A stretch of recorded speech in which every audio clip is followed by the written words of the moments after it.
One, two, three. Start. Sir, politics has always been defined as a system under which you determine who gets what, how much, and how.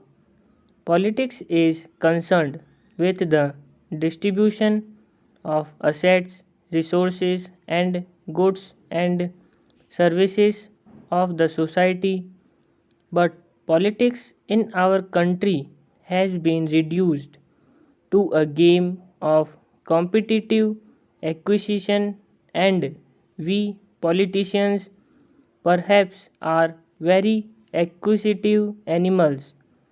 We are always confronting each other in order to get wealth, very hopefully for our states, for our regions, for our communities, a big share of the cake. Some sort of a struggle is essential. Certain degree of competition ought to be there.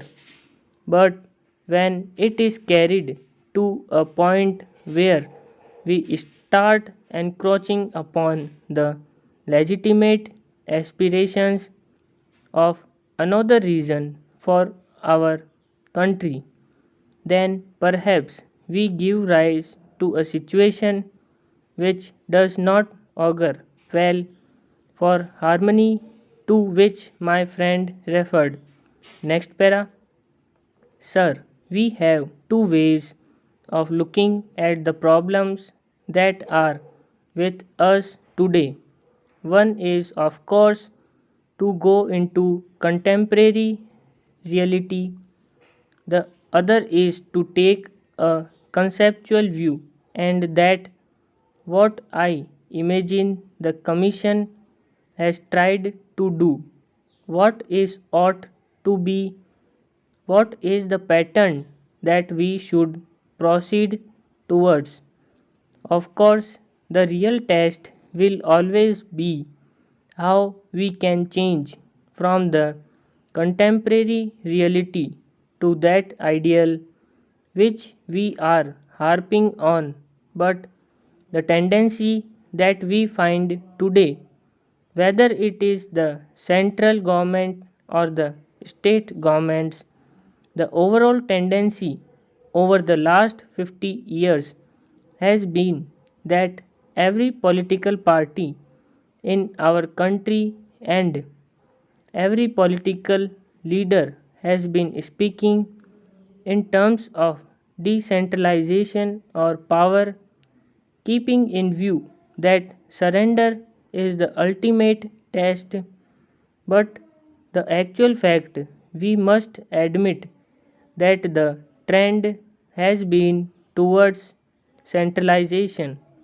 More and more power and more functions have gone upward, even from the level of the local bodies or municipalities.